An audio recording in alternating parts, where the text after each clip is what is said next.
Hi, this is John with pdftax.com. We're looking on the screen here at Form 1120S, the U.S. income tax return for S corporations. This PDF file that we're looking at was downloaded from irs.gov, so it is the official government form. However, it's been enhanced in several ways, as you can see. The most obvious one is these yellow navigation buttons. So for example, if I was to go over here and click on this one to go to 1125A, that's where it would take me. And then to get back to the page 1, I could either scroll up all the way to page 1, or I could just click on the navigation page button, which would take me to this navigation page. And then I can click on page 1 and I'm back where I started. Now the yellow buttons, they're visible on the screen, but if you print out the paper copy, they won't print on the paper copy. So if you wanted to file this form as your tax return, you could do that. So let's start out here to show you how this works with the business activity code. I'm going to go over to the instructions for this form 1120S, and again, these instructions can be found on irs.gov, and the one that I want is highlighted in yellow here for me, 722513. So I can enter that right here like that, and then I'm ready to put in some numbers for this business. We've created a hypothetical pizza restaurant, so let's go through this and we'll show you how this works. I'm going to use some nice round numbers here for my sales, $750,000. Now you can see that carries down automatically for you for your totals. So this is a self-calculating form. So let's enter some more numbers to continue here. Let's go back to the 1125A, which is the cost of goods sold. And cost of goods sold is the cost of all the things that are used in this business to make the pizza. For example, the dough and the cheese and the pepperoni and all the toppings, and whatever soft drinks are sold during the year, those would all be part of inventory cost. And the first thing we're going to enter is the beginning inventory, $80,000. Beginning inventory is whatever was left over at the end of the year, end of the prior year, that wasn't used to make pizza. So it's sitting in the restaurant there in inventory, available to be used this year to make pizza, and then that $80,000 will become part of the cost of goods sold. So we're starting out with $80,000, and we're going to say that during the year we purchased $300,000 worth of all those ingredients that I just mentioned, and they too will be part of cost of goods sold. Now the labor would be the salaries of all the employees that actually make the pizza, and we're going to say that is $180,000. So our total comes down to $560,000. But we need to subtract out the inventory at the end of the year. Obviously, the inventory at the end of the year wasn't used to make pizza, still sitting in the restaurant, and so we can't include that as part of our cost that was sold. So if we say that was $85,000, we'll come up with a cost of goods sold of $475,000.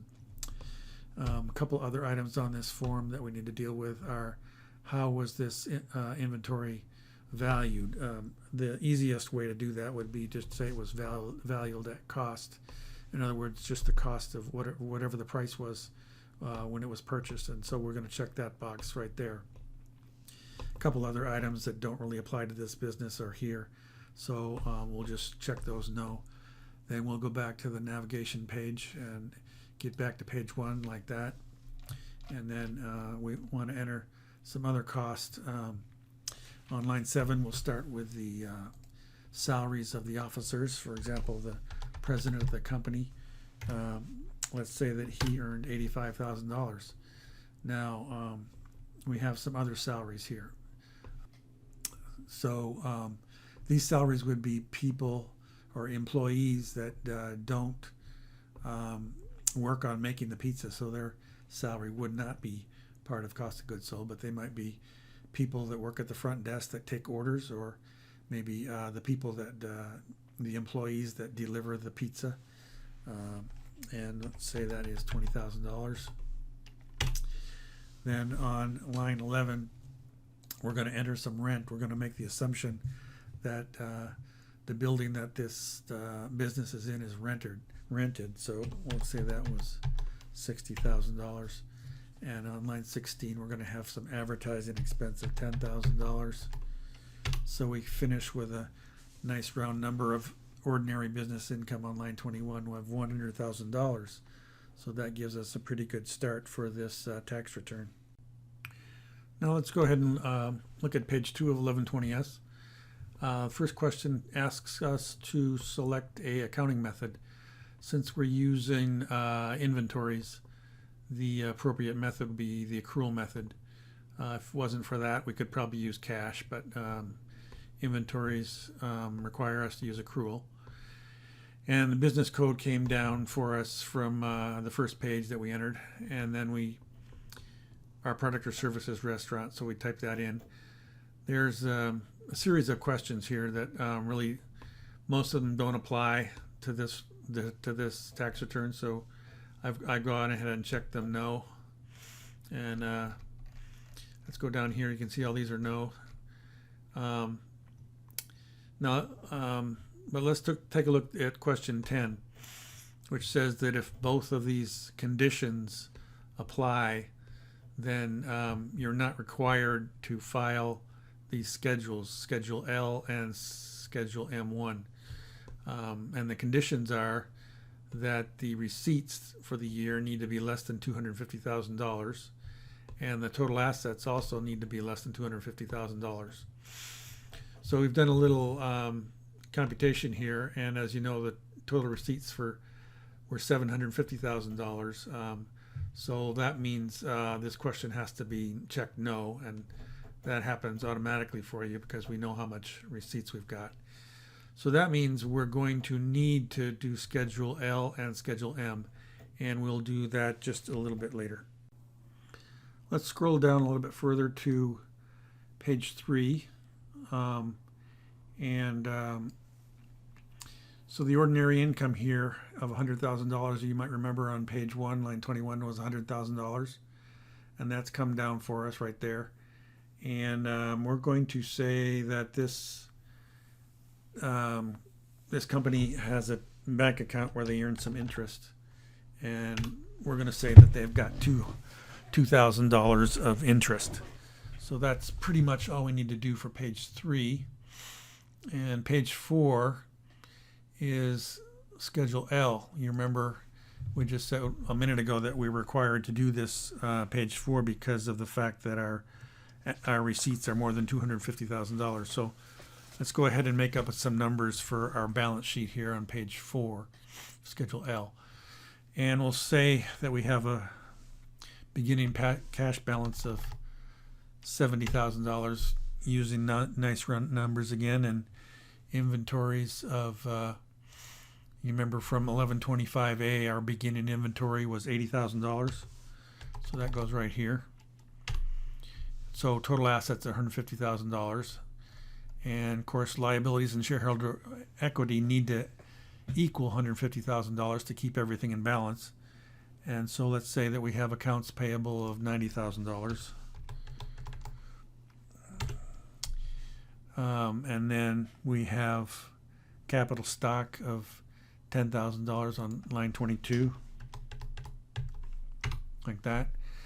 And we have retained earnings of $50,000. Retained earnings is the income that the company has made in previous years. That's the beginning the balance at the beginning of the year is $50,000. And at the end of the year, we're going to say that they have had a good year, so they have $177,000 of cash at the end of the year, and they've got $85,000 of inventory at the end of the year. Again, that came from that 1125A. You remember that ending inventory number that we entered? That's the same number that we need here, $85,000. So we have $262,000 of assets at the end of the year. And accounts payable have increased a little bit, $200,000. And capital stock is usually going to still be the same in most cases. And retained earnings, again, they had a good year, so that's going to be $152,000, and that will equal the total assets. So everything is in balance. So we're moving right along here in good shape. Now scrolling down to the next page, page 5, we have our Schedule M1, and the income per books, that is $102,000. That's $100,000 of ordinary income plus the $2,000 of interest income that we earned. So that goes right there, and that number carries forward to line 4 and line 8. That's really all we need to do there. Now M2, the balance at the beginning of the year, that's the retained earnings that we entered on Schedule L at the beginning of the year, which was $50,000. And the ordinary income came down from page 1, line 21. And the other additions is the $2,000 of interest income. So we have $152,000 of $152,000 is our balance at the end of the year. Page 5 is the last page of 1120S, so we're done with our 1120S, but now we need to distribute our income, which is $102,000 to our shareholders. And for this purpose, we're going to assume that this company has 2 shareholders, and their shareholder agreement states that they share their profits 60% to the first shareholder and 40% to the second shareholder. So let's go back to our navigation page, and we have this thing called an allocation worksheet, which is a little worksheet we've created to help us to distribute that income to make the work a little bit easier. So let's go there, and here's the worksheet. So we've got K-1 number 1, Sam Smith, K-1 number 2, Eddie Jones. The first guy has 60% and the second guy has 40%. And here's the income that needs to be distributed to those guys. $100,000 of ordinary income and $2,000 of interest income. So we've entered the personal information up here, the Social Security number and the name and address, and we're going to allocate 60% here. So that's $60,000. 60% of $2,000 is $1,200. And we'll scroll down a little bit here, and 40%, $40,000 for Eddie, and $800 of interest. So now, how does that get to the Form K-1, which is the actual government form that gets filed with a tax return? Well, let's go to K-1, K-1 number 1.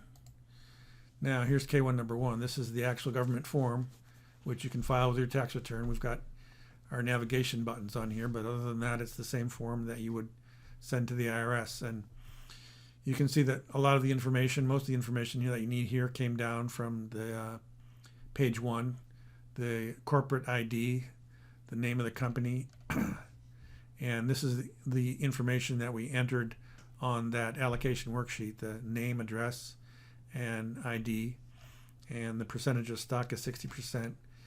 And you can see that his ordinary business income, which we came from that worksheet, is $60,000, and interest income is $1,200.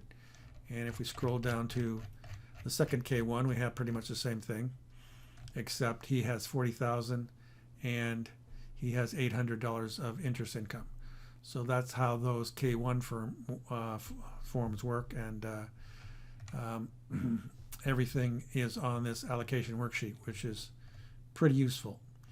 Now there's another choice here that we could have made that I'd like to tell you about. Let's suppose that the shareholder agreement, instead of saying that the first shareholder gets 60% and the second shareholder gets 40%, let's say that it says that the first shareholder gets a fixed dollar amount of $80,000 and the second shareholder gets whatever's left over. So let's enter 80,000 here like that. And on shareholder number 2, he's going to have 20,000 instead of 40. Now let's go to the K-1 and see what we have. Now we have 80, which is what we'd expect for the first shareholder, and 20 for the second shareholder, which is what we'd expect. So that's how that works. There's another navigation page here that you might find useful. To get there, click here, and you see we've got Allocation Worksheet 1 and Allocation Worksheet 2, and we've got a maximum of 6 K1s, or 6 shareholders, and you can click on that and go to there, or you can go back to the navigation page and go to the worksheet, whichever you want to do. Now, some people are going to have more than six shareholders, and what can we do about that? Well, there's a little bit of a workaround that requires a little bit more work, but it can be done. What you would do is you would save this form and then go out to your location where you saved it and make a copy of it. Then you could open up your copy and come back to this K1 number 1, and over here this little entry field, you enter a 7 like that. You see everything changed to 7. Now you've got K1 number 7, and if I click on him, I'm on K1 number 7. Of course, this is a different shareholder now, so I've got to change my personal information, and I got to change my shareholder ID. It's all different, and probably my allocation percentage is going to be different for this shareholder than it was for shareholder number 1. So that all would have to change, but it can be done, and it's a little bit inconvenient to have your information in 2 PDF files instead of just 1, but at least it provides you a way to do that if you need to. We're almost done, but let's talk about one other subject that is kind of important. And let's talk about this ordinary income of $100,000. We've already seen that it was distributed on Form K-1, $60,000 to the first shareholder and $40,000 to the second. K-1 is the form that the shareholder will use to report that information on his personal tax return, Form 1040. So the first shareholder will have $60,000 of income on 1040, and the second will have 40, which is all well and good. But the $100,000 presumably is still sitting in the corporate bank account earning interest, which is fine, but most likely these shareholders are going to want some of that money distributed to them. They're not going to want to leave it all in the corporate bank account. They want to use it for personal purposes themselves. So how do we do that, or at least how do we reflect that on this tax return? Let's go to the navigation page, and we'll start out by going to Schedule K, the shareholders' pro rata share of items, and we'll scroll down to line 16D, which is distributions. Let's suppose that these shareholders have decided to distribute to themselves $60,000 of the cash. They're going to leave $40,000 in the business to expand the business next year. Maybe they want to hire some new employees or something like that, but they want $60,000 distributed to themselves. So we put $60,000 on 16D of K1 or on K, but we need to also put that on the K1, and we need to go to the K1 number 1 and go down to 16D. We'll enter a D here, which is the correct code. Those codes are in the instructions for Schedule K1 on the IRS website. You can find the instructions. I just happen to know that the correct code is D. So shareholder number 1 is going to get $60,000, or 60% of $60,000, which is $36,000. And shareholder 2 is going to get 40%, which is $24,000. Just like that. Now, there's just a couple other things we need to do to finalize this tax return.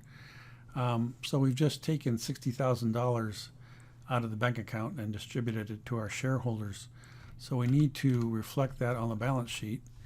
And let's go to the navigation page and go to the balance sheet and subtract $60,000 here.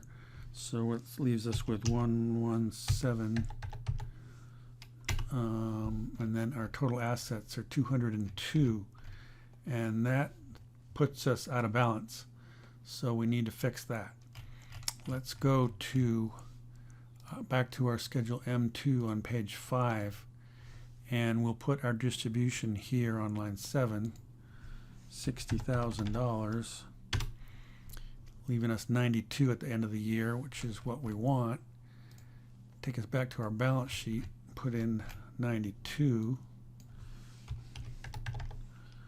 Now we're back in balance. So that is what we want, and that is wraps up our tax return. But let me just mention one other thing here. Going back to the navigation page, you see this checkbox here. I've got the error messages turned off, and now that I'm done, it's going to be a really good idea to turn those back on and see if I get any errors. And you can see that I do. Total assets at the end of the year should be entered on page 1, item F. So let's go there and put in 202 right there. That takes care of our error messages. So that's a pretty good idea to do that, to turn your error messages off while you're making your entries. Otherwise, you'll probably go crazy looking at them, especially when you enter the balance sheet. It'll give you lots of error messages until you get their balance sheet all in balance. So turn it off, but at the end, turn it on to make sure that you've got everything fixed. And that is it. So thank you for listening.